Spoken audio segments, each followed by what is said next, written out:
And we're live with another episode of State Smash Podcast. This is one of the things where I fucking have like a specific interview with one or more people who have ideas on how to subvert the system or just have ideas on how the system works. Generally, we try to hit these subjects pretty hard. And it will be submitted to iTunes and Google Play soon, so you can listen to this on your phone. It'll also be on Steam's fucking audio file system. I forget exactly what that's called because I haven't uploaded anything to it yet, but I'm going to be starting to do a bunch of that shit soon. Anyway, housekeeping. This is brought to you by Brave, the ad-resistant, track-resistant browsing experience. It's also brought to you by fucking Cash App, which is a dollar and Bitcoin wallet you can use with a Visa.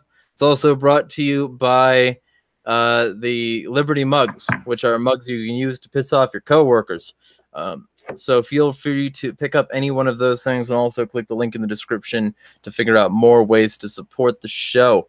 That being said, this was originally designed to be like a big group conversation, and it was like going to be sort of a one-off, like informal kind of non-shit shooting Sunday and non-State Smash podcast thing, but a bunch of people couldn't make it today, and I had to move it from yesterday to today, so it's largely my fault. But either way, we're going to be doing something similar to this next week, and basically any questions that people had that they didn't have answered by this episode, they can get answered by the next episode.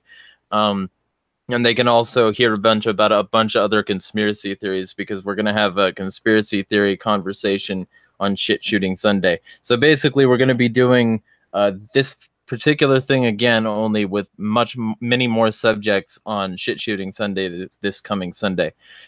Tomorrow, there is not going to be Shit Shooting Sunday because I have family I'm going to interact with before I move out of the state. So, more details on my move and all that later. But that being said, all the housekeeping out of the way, I'd like to introduce Gregory Patrick, who's I think been on before, but we didn't really delve into the Masonic symbolism a whole lot and into what his experience was in Freemasonry. So why don't you introduce yourself, let people know where you can be found, what you do, and generally what you were telling me before we came on and a few other times, because I know that this is a pretty huge subject, but you were pretty concise about a few of the things, so go for it. Hey, well, thanks for having me on, man. Yeah, I'm Gregory Patrick over on Steemit, and I think that's the best place to find me. But I try to use that across the board for other social media accounts, so you can find me on Reddit there. And I'm working with Information War quite a bit, doing all their YouTube videos and managing a bunch of other social media accounts. So finding me there if you want promotion is a good way to go. You know, you can check out our information on Steemit on how to submit and how to get it reposted and all that support stuff. So that's always a good time. Yeah, so I am a master of the Blue Lodge. I have, you know, I'm not the 33-degree Mason or the rich and powerful types, unfortunately, guys, but I can tell you I was in it for a few years, and I, you know, basically have the bad habit of always volunteering when people ask for help. So, you know, I was doing positions up in the leadership of the, you know, the temple, and going down to the big meetings in Boston. And I did get to rub elbows with the 33-degree Masons in the giant towers that are around New England and things like that. But for, you know, the most part, I did hang out in my, you know, local temple here in Manchester, with the Lafayette and the Washington Lodge guys. I was Lafayette. I don't know if those kind of details I'm not going to run through because it's gibberish. If you want specifically, you know, what the difference between a Master Mason and a most worshipful Master Mason is, I can definitely go through that. But you know, anything you really want to know, if you want to know if there's any truth behind Luciferianism, I definitely was high enough to tell you all about that. And you know, well, let's start with that then. What's the difference between those two? Well, see, Masonic religion is sort of a template or an add-on to other religions.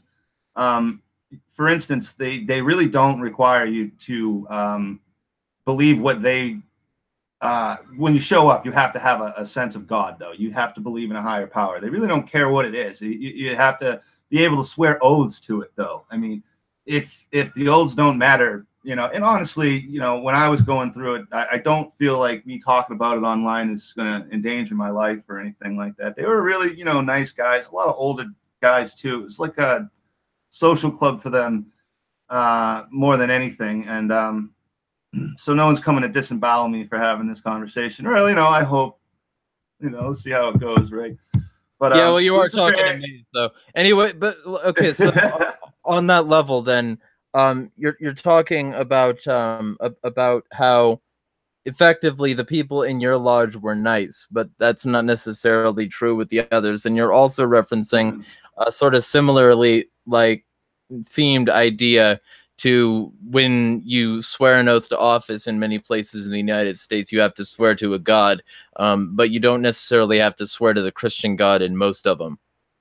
Well, it's you know, I suppose nowadays, you know, they're not going to force a Bible on anybody with politics. I've sworn they myself an in many actual places. well, I would think you get a Quran though or something, right? Is what I mean. Because in the Masons, you can bring your Quran. You don't, you know, you could bring, I don't know, the Al Gore's Green Book if you think that that religion is the one that's right. As long as, you know, you actually feel like Al Gore is going to punish you in the afterlife for your sins, I suppose. I don't Well, really he know. is. He's very annoying, and he'll just come to your dinners.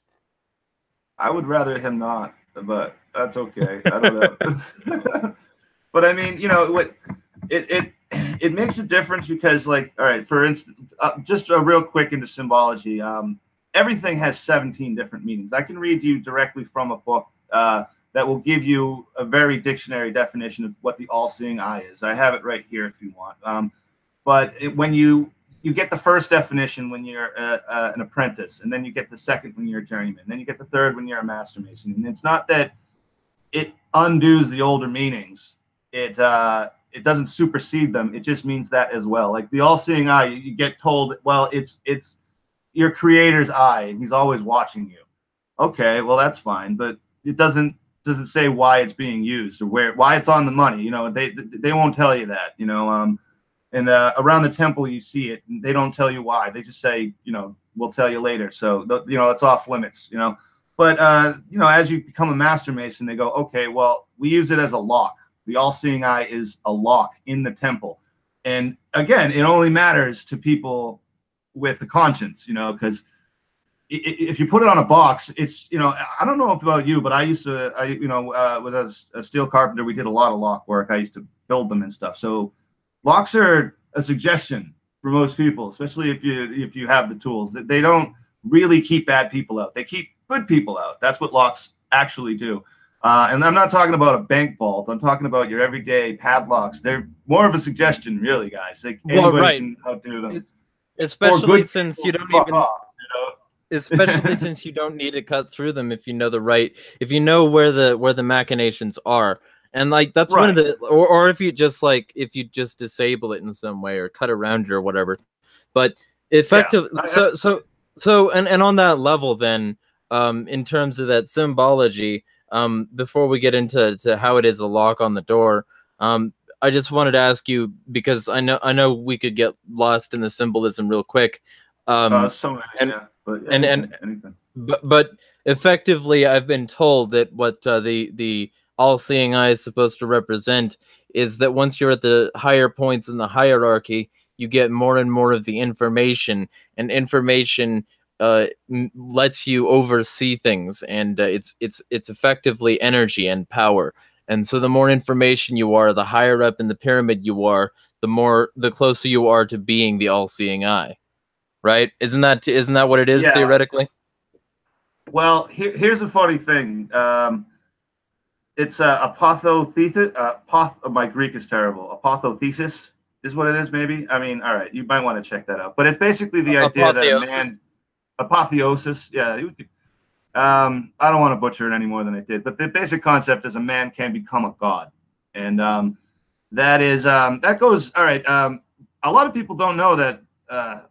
You know, a lot of the weird religious stuff comes from ancient Egypt, of all places, and that's one of the things that you know, it's cool. That's the kind of stuff that gets guys like me in. It's like, oh, you guys, you know, you have, you know, if the aliens built the pyramids, you know, stuff like that. And you know, they actually do pride themselves on keeping really weird records, and you know, because politicians throughout history have burned millions of books. I mean, just think of the Library of Alexandria. It's a never-ending cycle of setting us back when things aren't going the way the politician wants. And I don't know if it's elected or king, whatever, but they just always burn in libraries. So there's it's good to have a group of people that are dedicated to building secret libraries, I suppose, and it's fun being in them. So they get you in there with that, and I mean, yeah, you really do. It's like Scientology, and like that's what I mean. It's a dirty secret about Mormons. It's a Masonic religion. It's a religion based off of the entire hierarchy of the Masons, and the ultimate goal is to yeah, exactly, get to the top of the pyramid and become a god. And I don't know whether or not that it was Joseph Smith was just kicked out of the club because he was a weirdo and he couldn't get, so he just started his own club. It's like, like kind of like Little Rascals style. It's like, getting kicked out of the clubhouse, but he certainly accomplished it. And as a person who's gone, like, the beauty of it is, like, you go through the ceremonies, there's no conjecture. And like I said, like, the symbols have so many meanings. The ones that I know for a fact, like from the horse's mouth, I know that's true what they said to me. They had no reason to lie about what they said to me. Now, they probably didn't even know what, say, Bill Gates knows, or, you know what I mean? Somebody who would actually have their ass kicked by, the powerful among the club, because, I don't know, if you ever want to meet a depressed Freemason, just talk to the treasurer, because his job sucks. It's just the worst thing ever. Unless you, right. So if you can get a stinking rich guy in there, start pumping money into the group. I don't know, man. It's real bad. Money corrupts the hell out of it. I can guarantee that. Well, okay, so we got some comments in the chat already. We got Finian in there saying, there's not really a way to the top of the pyramid. The whole purpose is to make the common guy equal to the king and upset the ruler-servant structure. Well, I do believe that is the case, and I honestly believe the Freemasons, and like I said, like, I probably should go into Luciferianism a little bit, because it goes way back, even farther than ancient Egypt, to like weird biblical theories they have and stuff like that. Well, but, and on that level, like in terms of what mythologies became what mythologies, it's sort of like how they wrapped what was it, Mithra in Horus, and then they wrapped Horus and Mithra around Jesus. They'll just sort of reappropriate whatever philosophy seems to work to cow the people into submission.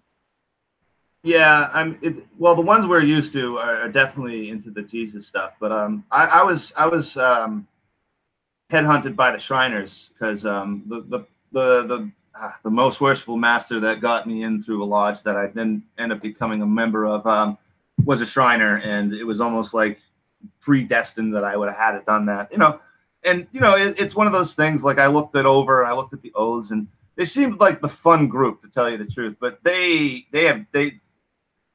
swear an oath to protect all religions equally, So when you look at the weird cross symbolisms with Egypt and Masons, you're looking more at York rites and Scottish rites and German rites, the northern, where it's just the gray and snowy areas. But whenever it's hot, those guys are having fun, and like for instance, like the Blue Lodge is an alcohol-free place, but they're like, join the Shriners and we'll build go-karts and get drunk and we'll race each other, and weird funny hats, shit like that, and we play with weird swords too. So have fun with us. That's what I mean too. Like, it is all Masonic symbology. The Shriners symbology, the Knights of Templar, the Rosicrucianers. And honestly, it's those weird racial or cultural rites that always sketched me out the most. Like when like I said, I met those people down in Boston. They have the 33 tiered building, and obviously I was only like let up halfway. It's just like, that's how it's like. No, really, I believe it's like Scientology. If you really want to know more about Xenu, you got to keep paying into the club. And it starts to feel like that. You know what I mean? We just get it. like, all right, dude, if you have some ancient secret, like I've been doing this for like 3 years, I don't want to pay any more dues. Just like, what's the plan? You know what I mean? Other than like, Well, right, which isn't the point, because the point is gatekeeping at various points. It's like a waterway where they have various levees, and those levees let the water through like piecemeal and by part, and only like to a certain level. It's sort of like that, only in this particular case designed to safeguard information rather than fluids. And if you start to, and this is from my experience, you can stop me if I'm wrong, but from my experience looking into this, it looks like it's basically a series of rituals designed to weed people out. It's less to get people up and more to weed people out. And so if you're not willing to go through the rigmarole, you're probably not going to get very high up. And if you don't get very high up, you won't even be able to see who's in charge, much less be able to know why they're in charge or what they're in charge of. So that's the other point you don't get to know where your money's going either. That's the problem with with Scientology is a great comparison because, like I said, they came after Masonic. It's this weird blend of American culture and Masonic culture and ancient. It's like I said, all the way back to as far back as we can get to. It's this odd mixture of things, but the bottom line is, like, I don't think the average Scientology member really wants them doing, Operation Snow White and trying to infiltrate news operations and media operations and getting their people elected politicians so they can get tax-free status. All that shit is weird, and like, you don't want any of it. You don't want any of it. You don't want to be a part of it after you find out what's going on, for sure. Like, and it really, I don't know. I could tell you, name any group with any kind of tiered structure with monies involved and levels and things. At the top, they really all are weird, and they probably all hang out. You know what I mean? They might all hang out. And that's something that people don't get when they have these big ass, like, for instance, you want to talk Luciferians. Let's talk the sort of sister community, which is the worship of Moloch. And when they artificially sacrifice babies, they're doing it because it's a joke to them. They're doing it because it's a funny thing to artificially sacrifice babies when the world is accusing them of being these cult members who are living off future generations, which they are. And when you look at it that way, when you look at it not as some sinister thing there, but as a reflection of the sinister stuff that actually goes on in the background, it's actually almost sort of better if they were sacrificing a real kid and if it was a real ritual, because this way they get to do a bunch of shit in the background, not in the middle of the woods, not in front of a statue of Moloch, and we don't even get to know how many kids are dying because of it. But the ritual seems scary, and so people look at the ritual and they laugh at the people for it. Like, it's all a joke. It's all a game. It is, and all right. Here's a weird secret too. Like, I'm not talking as a Christian, by the way, or from a religious standpoint. This is more of a history, and it can, and again, could be completely nonsense history, but it's what they believe, and that's all I'm really trying to come across. Right, because we don't have time to get into like universal right or wrong, I don't know whether God is real or not, but like we do have time to get into what they claim. Here's why they do such weird shit in the woods too, and like the skull and bones and the rituals. Like, it goes back to Adam and Eve, and then Cain and Abel, and actually Seth. Believe it or not.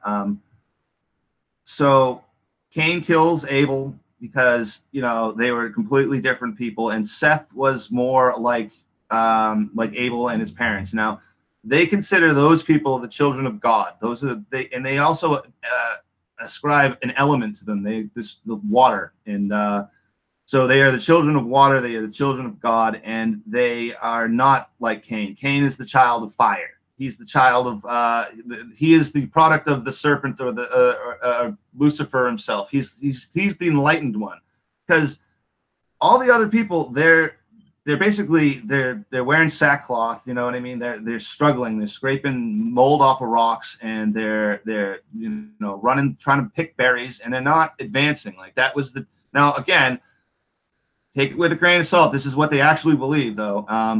So when Cain just killed Abel, because Cain, you know, he's like, no, fuck that, I'm gonna go get weapons going, and that's how he killed Abel. He, you know, struck him with the man-made weapon.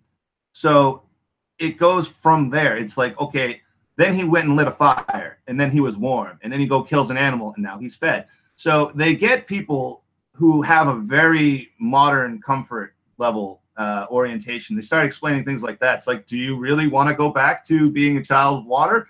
Because this is the first schism. Now, Cain was marked, you know, sevenfold, the mark of the sevenfold evangel. So it's this weird thing. Like Christians will tell you that, you know, I don't know. I can't even get into it without going too many tangents. But there were other people around, in the Masons' opinion. There were other people around during Adam and Eve, during Cain and Abel. There were tribes outside of paradise and the Middle East. And even the Council of Nicaea believed that, and that's why they structured the books of the Bible the way they did and chose the ones they did, because they only wanted books that reflected their specific tribes. They knew that there were other tribes. They just didn't want them talked about that much. Well, they say God's in Genesis, God's comes up in a plural sense several times, and here what I'm ultimately getting at is those other gods. It just takes. I know this is weird, complicated stuff, but so. You know, why would he mark? All right, so the mark on Cain was also a warning to the other tribes to not mess with them, because the vengeance would go on anybody. Cain was doomed to walk the earth and reproduce. That's what the Bible says. So, I don't know. You know, they don't say.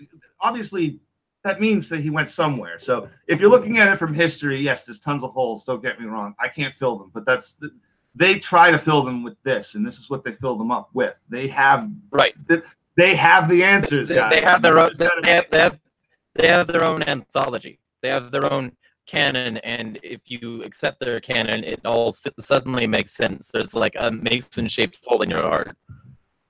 Yeah, they're filling in the gaps in the DNA to make a new beast. You know, it's one of those kind of things, and you know, and you can't argue with it because there really aren't any better answers out there as far as I've looked. I mean, you know, there's other religions with different answers, but there aren't ones and they're saying I don't know. A little crackly. I don't know if your voice is cutting out. I said, and they're saying I don't know. Right. Yeah. There's some things that they won't. I mean, again, maybe they have even. Maybe there is a Xenu in the highest levels. I wouldn't be surprised. I mean, like. They're talking about an actual person like Lucifer who's actually helping people, and he's the good. Like, here's the thing about Luciferianism: it's not Satanism, and it's not evil. And you can absolutely be a Christian who thinks he's going to go to heaven and be with God and Jesus, and still be a devout Luciferian. It actually works quite well that way. It's odd, but I'll go into more detail in a minute. But it like one of the major things you'll see, and like it ties back to the symbology is Hiram Abiff is the guy in the box. You know, that weird Alice in Chains song, I'm the man, all that nonsense. It's about Hiram Abiff, and it's a guy who was murdered for, you know, protecting Freemasons. He's like a hero, and he's, you know, the descendant of the people who rescued the Pillars of Knowledge, you know, and so it can tie into almost any religion. Like Cain's kids apparently they have a backstory of what they were doing during the flood of Noah and the Diluvian period. Like, so if you even want to believe in some of the modern conspiracy theories about, you know, ancient cultures and reset humanity and a species with amnesia, this Masonic religion will fill in those gaps for you too. It works like that. It's so, you know, like they say that was, you know, the very first time, like these are so their heroes are Cain, his children who, wrote down the enlightenment that came from enlightenment, light, Lucifer, same. Right, that's why the Illuminati, it's the good guy in the story. Yes, they are illuminating the world with this, and that they like when God's the bad guy in all these stories, but he's still your creator, You know what I mean? So there's that Masonic, the first level of Masonic religion says that the creator is just sort of an indifferent dick, though, and following him is going to lead you to be cold and hungry, and you should hang out with my buddy over here. He's going to enlighten you. He's going to teach you. You know what I mean? He's going to make life better. He's going to, and like I said, at the time when I was having kids and buying my house, I was trying to I don't really have a hell of an education on my own, and I don't have great. I'm never going to be a surgeon. I don't even think I drink too much coffee, for instance. But it's one of those things. It's like when you're desperate for success and you have these people offering you these things. It's hard, they're like, right there. And okay, so we have some comments in the chat, because I wanna make sure that we get as much of this squared away as possible before next shit shooting Sunday, when we're going to be discussing many conspiracy theories. But we have Finian saying, what is the purpose of the symbology, though? It wasn't just for the alphabet. That symbology, like how they built into early cathedral churches, was put in on purpose to maintain old pagan beliefs. He says it's absolutely true. Yeah. He said a friend of mine is Mason, and even he didn't know the ancient history of the ancient symbols. He just showed me a book that was shown to him. Aaron, and he says to Aaron, who says, man becoming godlike, he says, but I'm a deist Gnostic. I believe we should seek to be godlike, as in seeking as much knowledge as possible. Ignorance, obedience, and being servants of a, quote, God that wants to keep us ignorant certainly doesn't sound like a good idea to me. I like that. Yeah, and that's the thing. Like in terms of that, like that's one of the reasons I'm no longer a Christian, because I realized how many things I was excusing that I wouldn't excuse from things that I was calling cults. So, but here's something for into those things. Go for it. Absolutely. I am a Christian. I'm not embarrassed, or I'm not worried about it. It works for me, honestly. But I'm not a Luciferian. I'm a metalhead. I don't know. I'm maybe I'll listen to country one of these days. Who knows? I'm working on that too. But what was I saying about that though? It was okay. Oh shit. What were you saying? I'm sorry, man. I'm terribly sorry. I completely lost it. Oh, I mean, it's fine. We were talking about Catholic Church symbology. Symbology. Yeah. Okay. Yeah. Well, all right. So this is really okay. So there's some of the major symbols that you see on churches and cathedrals are these two pillars. One of them is slightly higher than the other one, and they have symbology. Like I said, here's the funny story. So Cain taught his children how to make metal tools, and he was able to show them how to carve things. So they carved their knowledge into pillars. Those pillars were then recreated after the flood by Hiram Abiff, one of the first master masons in King Solomon's temple. And they were, used as a gateway for the other people in the Masonic guilds to, get paid. I'm saying probably them wrong. I say them Jackim and Boaz. But, it was one of those things they were very group centric, obviously. So if you didn't say the words correctly, you didn't get paid. It was one of their ways of, ensuring that the people who built the temple were the actual ones getting the rewards. And that has been in that goes now. These symbols are also, there's middle grounds too. Like the sun and the moon, and the golden gate and the silver gate from Egyptian mythology, for instance. They also, like I said, everything represents several different things, and that's one of the problems. But as far as it goes, they really are everywhere, and I don't really know. Well, and on that level, so the things meaning multiple different things. That's so that when you climb that proverbial pyramid, you find out more of what you've already known, theoretically. So it's like building on existing foundations. That's the point of masonry, is that you're essentially building bricks on bricks. It's also so you can lie. Yeah. I kid you not. It really is, because you can tell them so the all-seeing eye, I could just say whatever the hell I wanted to, and there's 10 different meanings, so I could pick the one that I think that you want to hear. and that's it. It really is. Like I said, their heroes are like, you know, groups like group-centric people who discriminated against others due to their accent. They picked the hardest word in their language to say. Stuff like it's weird. They're the people that murdered their brother. You know, like I said, Horace and you know, it is his eye. You know, he is one of the people that was also a hero because he was an awful human being, but supposedly he rose to God status. And you know, like I think it really all. I mean, I don't know. Maybe it is really about satisfying ego when it comes to all of that. You know, like, but it has an appeal. You know, I could say that much. And well, especially to somebody who believes that society is fundamentally misstructured, and then also believes that they can fundamentally restructure it to be good as long as they're in charge of some aspect of it or all of it. It really appeals to the sort of Machiavellian mind.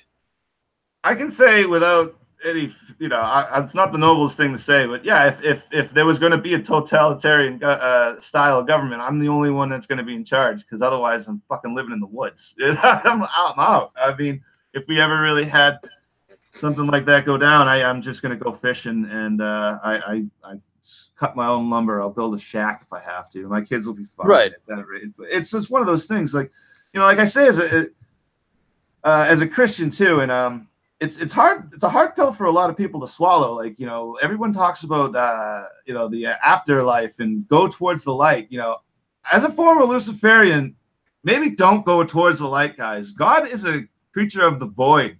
Kind of says so right in the book. It's like the first fucking line. You know, he created lights. He existed in the void. So saying God is a creature of the void and still being a Christian, it's like, I don't know, man. I mean, maybe it's also I've just been hanging out in too many dank basements. If that's what heaven's really like, whatever. I don't know. Like, I don't fit well in many churches. I'm not a member of any. Well, obviously, they don't like hearing this stuff. And isn't that great, by the way, that you get to be a Christian and then say that everybody else is a cult when you still operate like a cult does?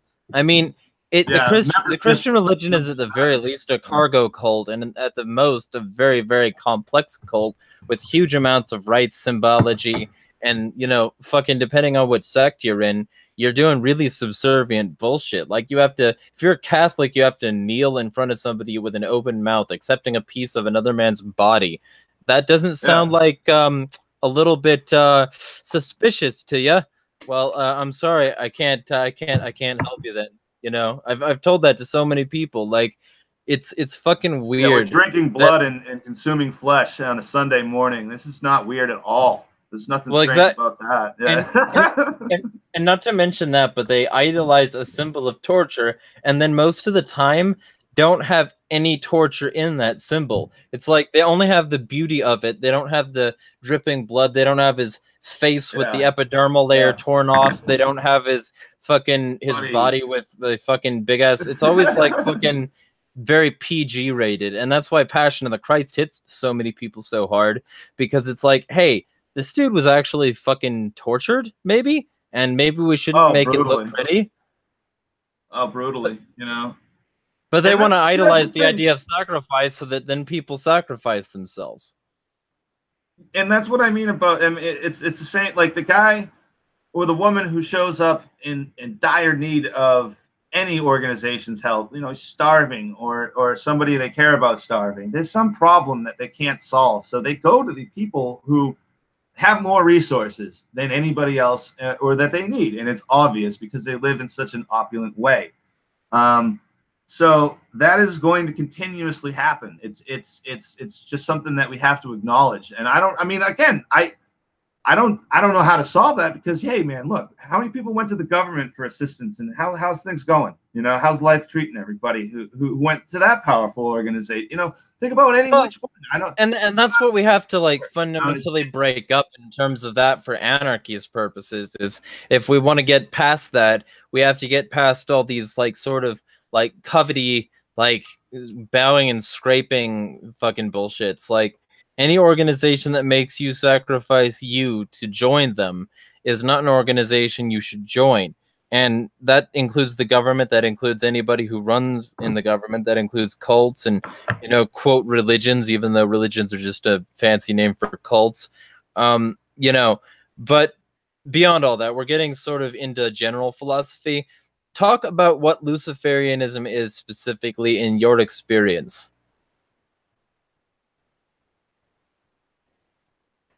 There's a conspiracy against Lucifer himself, that he was a beautiful angel that did nothing but good for humanity. He gives us everything we hold dear. I mean, think about it. I mean, you're going to tell somebody that, you know, give up your laptop and all the electricity right now. We're not going to. We're just not going to. They credit all of that to Lucifer. And they just think that, you know, they're the ones that are going to tell you that it's everybody else keeping you down. They're the ones that are going to tell you that Luciferianism is setting you free to take care of yourself, to you know what I mean? Like, it's what's going to put food on the table. It's what's going to do all these things for you. And it's what, you know, it's going to make you smart too, by the way. And I'm sorry, but I see a lot of atheist Luciferians, and it's really weird. I mean, that's an odd thing to be. But I get the same kind of except vibe. like It's philosophically speaking, like you could theoretically be an atheist Christian. I'm not talking shit about atheists, but it's this weird kind of thing. It's like my religion somehow reflects my IQ or something like that. And I mean, doesn't. People believe dumb shit, every one of us. We all do. We all have faith. We do. I mean, we could put it in. I mean, think about it. Like, how many times, like climate change, like the world's gonna end. It's this weird Armageddon story. And, you know, like, look back to John Dee and compare his crystal ball to the newest crystal ball. And they go outside, they stare at the sky, they come down, they get their crystal ball out, and they make all these weird predictions about the end of the world. And, you know, they're going to tell you all about all the evils around you that they can see. You can't, but they're the authorities, so you got to listen to them. And and I don't even know if, I'm not saying climate change is right or wrong. I'm just saying that people put faith in it because they don't understand the fucking science. Well, and also because they've got this other religion, which is known as statism. And when you have the religion that everything that government gives you is sacred, and everything that government is sacred, except the parts of it that you can criticize, which are like usually predefined things and very, very specifically structured in the ability to criticize them in any given way.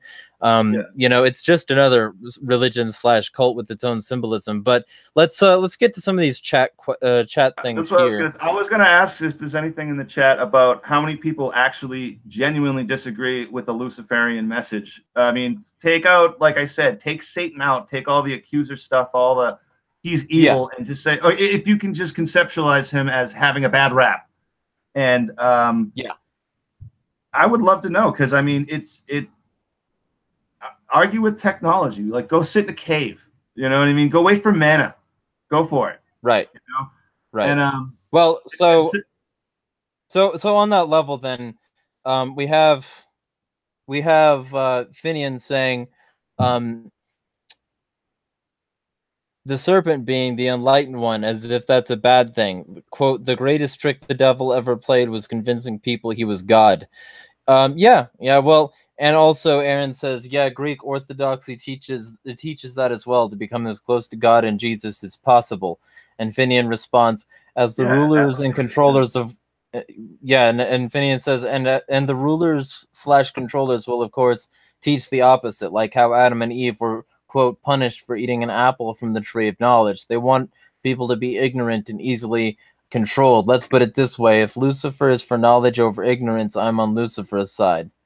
Exactly. See, this is what I'm saying. It's so Masonic religion will get a lot of people. I mean, again, I still listen to Demon Borg here, and I go to shows I have Death Cult Armageddon t-shirts that probably should be thrown away. But it's not something I cling to anymore. But I mean, like I said, I'm sitting there just trying to figure out how to make more than $13 an hour because I have a mortgage and kids, and I'm trying to, you know, have a life, and I need help. So, I mean, you know, any help. And again, too, like, they really do have the heroes. Like the serpent, you know, I don't even know. Like, that's also like, if you look at Old Testament versus New Testament, which I don't want to even bother with, but all right, say it is Lucifer. If you ask the Freemason Luciferian, that's also a Christian, believes all this stuff, it goes to church, all that stuff, thinks he's going to heaven, no problem. He's probably just going to go to heaven, and hopefully he's going to hang out with Lucifer and Jesus, one on the left hand of God and one on the right.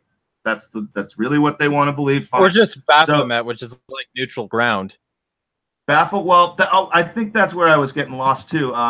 When we were talking about Moloch and things like that, the Luciferians of today, and the way they mock religion and things like that, it goes like they know about all the stuff I'm talking about. Maybe they believe it or not. So Moses comes down with a book of rules from God that basically are going to make your life a lot less fun. And what are they doing? They're building the golden calf was one thing. Everybody remembers the golden calf, but Baal, I think it was Baal, would just need a pile of rocks, and then Asherah was a pole. All you had to do was put a pole and dance around naked. When you see those weird hippie movies when they're dancing around a pole with those flags and they're singing Age of Aquarius, that's a ritual to Asherah. So I'll talk about rituals all day, but anyway, Luciferian rituals.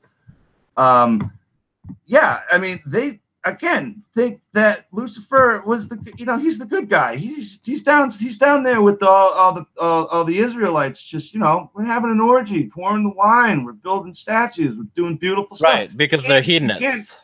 It's not easy to actually craft a giant golden statue. Just so you know, it takes quite a bit of knowledge and technology to get that going. Again, Manitou is a weird thing. It's like a je ne sais quoi or je ne sais que. It literally is ancient Hebrew for I don't know what it is. So when people say Magic the Gathering, I played that thinking it meant like energy from the earth. It literally means I don't know what this shit is. So when they were wandering the desert, licking rocks, and Moses finally left, they were like, all right, Lucifer time. You know what I mean? Like that's what people do. We don't want to be cold, and we don't want to behave, and we want money and power. We want the means to get cocaine, I guess. I don't know. I don't give a shit about any of this stuff. That's why I'm a Christian, because I'm done having that kind of fun. I have my own fun now, and I'm much better off. I'll tell you what. I actually want to be alive. Heaven will be fine one day, but in the meantime, I don't want to be miserable. So, like that, I can tell you too. I hope it's not a tangent, but when you do start doing this stuff, I mean, you give, like I said, I could go. I was even doing the ad, and I had like an icky feeling, like just talking about all the weird resume stuff, like being a politician and being a Freemason and running security and wearing a badge, all this stuff. Like, I think I did it all so fast and all at once, and I just was like I look in the mirror and throw up, you know what I mean? But if you do it incrementally, I suppose it's like, it'll get you, man. It one thing at a time. You think you're doing yourself a favor, but sell you a little bit to, you sell your soul to the state just a little bit. Sell your soul to the city government just a little bit. Then you sell your soul to this group and that group, and after a while, you just start feeling miserable, man. I'll tell you. So, don't bother, guys. That's what if you want to have religious discussions, I have a Discord channel. It's not a money making thing, so I don't even bother. You can, but that's what I mean. I don't think you should try to make money off of, I don't want to say enlightening people. I don't want to say that anymore. I know what it means now, so it's a creepy term. Well, so Finian says the original purpose, from what I've seen, is that the Masons were created to protect and further the truth of the last, the Enlightenment. And he says past, not last. Yeah. And Aaron says, yeah, I don't know a whole lot about it, only that I'm all set, haha. So, yeah. Well, that's what like Cain, like I said, it really is. Cain's the first guy to start passing on the knowledge, because Adam and Eve got one taste of it. And like I said, they chose to go running back to God. And I'm talking like Luciferian again. But the point is, they chose to go running back to God, and they, living off of the milk of the goats that wandered around and shit like that. It's like I said, it's scraping and I mean, you can look into Mother Teresa too. Like, there's a really common theme of this life is here for you to suffer through. It's not good. You're here to suffer and prove that you're worthy of something better. And it's like, I don't prescribe to that particular brand of Kool-Aid, and it wouldn't work. Of course, if you tell people that they're there to suffer, then it doesn't matter how much you make them suffer; they'll still do what you tell them to. It's ridiculous. Well, they're waiting to die, so I guess they want things to get worse. I don't know. Right. I mean, because then they also make a rule that they can't kill themselves either. Obviously, yeah, they have to postpone it as much as you can. That's why suicide. That's why suicide is illegal. You can't destroy government property. That is true. Yeah. But Finian then says the sun represents the enlightened human, the moon represents the base human, sexual desires, anger, etc. And between them is balance. You enlighten yourself the balance between the yin and yang, with the Tao, the circle around them, being the balance between them. Quote, I have transitioned from the square to the compass actually means that the person has become enlightened. They have realized life's truth and they figured out the trick played on humanity. Well, the square and the compass, that's sort of like, you know, the tools, those have so many meanings. That one, like even the G in the middle of the Freemason symbol has multiple meanings. And right. Like God and Gaia, for instance. God and Gaia?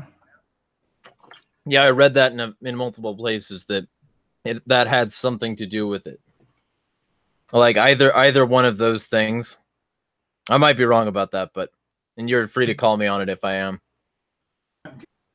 Come up, you know. I'm looking now. I mean, do you want? All right. Well, here's just a couple of them. Like, there's the temple symbol, the 3 steps, pot of incense, the beehive. I mean, this stuff works. Does anyone ever read The Wheel of Time or Robert Jordan? Because this stuff is really everywhere. There's the Book of Constitutions guarded by the Tyler Sword, the All-Seeing Eye, the Anchor and Arc, the 47th Problem of Euclid, the Hourglass, the Scythe, and there's multiple charges. I mean, I don't want to dig through it all, but for instance, like you mentioned the sun and the moon. That's also Boaz and Jacob. That's the pillars I was saying that go back to Horus and Osiris and Isis. It's like think about it like the biggest game of telephone in human history. I mean, okay, Western history. I don't know what the hell's going on in Asia. No clue. They have 5,000 years of history. I read Journey to the West. Have a nice night. I couldn't tell you. Monkey Kings and Stone Gods. Anyway, so you know, if you want just American symbology, you got the Brooklyn Bridge, which is your Silver Gate, and you got your Golden Gate in San Francisco. It's literally everywhere, and okay, so the golden, one of them leads to the afterlife and the other one leads to like purgatory or back to earth, depending on what mythology you follow. But you know, and then that's what really the group is. And so if anyone wants to say something positive, that really is it. The point is when God himself floods the earth to get rid of Cain and all the other tribes and stuff, because he really wants us all to live, you know, sackcloth and ashes. That kind of lifestyle. We never even need a tool. It's sort of like how a lot of people we talk about the Second Amendment. It's like, you know what, guys, I'm kind of interested in having tools. I don't care. I want mine. I want my medal. I don't know. You can't have it. You're not going to make me live that lifestyle where I'm just sitting around waiting for manna. I'm not gonna. No, yeah, and sucks. I don't want to eat it. And of course, like let me be real specific here. I do think that a lot of modern machinations are going to destroy the planet, not the least of which is the idea that I was discussing today on Twitter with somebody, that effectively the way society is currently built, it's not designed for people to think about the results of their actions. And there's violence and aggression inherent in that system that means that effectively they're contributing to the suffering of their fellow man without even realizing it, and then building a bunch of mythos around that to justify their subjugation of their fellow man. And that's sort of like the bottom level of the symbology and the sort of cultishness that a lot of these people have, is the idea that you don't think about it critically. You just think about it from the perspective of what can get me advanced. You gotta, if you lose sight of I mean, it gets well. That's why I guess atheists aren't allowed in the club. If you don't have a soul, then I can't warn you about losing a soul. If you don't have one, I guess you know what I mean. Like, Yeah. if you don't believe in God, if I say God's watching, don't be a dick. Well, I don't know how well that's not going to help. You know, it's not going to translate very well. No, it's really a waste of fucking time. So, I mean, again, too, I think in general, all authority sucks. I mean, even as a dad, I have to be an authority figure, and it sucks. And you know, my kids know it, and I'm not going to let them have ice cream for breakfast because I'm not a shitty authority figure, which is probably what happened. You know, that's what happened to me anyway. Point is, you know, like I don't know, man.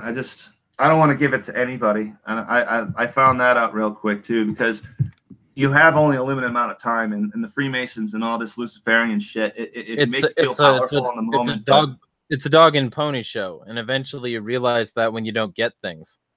Yeah. Well, it's true. I mean, I don't know exactly if I could, you know, again, like from a mystical standpoint, I could say, yeah, you know, like Eyes Wide Shut or Ninth Gate style. This is why all I own, you know, because I mean, none of my friends have shit, by the way. You know, none of my friends got anything. So in this particular case, a movie that's I think the closest to this sort of conspiracy that I've ever seen is actually just called The Conspiracy, and they have an entire branch of the Freemasons that they created for the movie in fictional context called the Tarsus Club, and it was close enough to the way these things sort of work that that it actually was the only horror movie I can remember to ever really fuck with me for a while.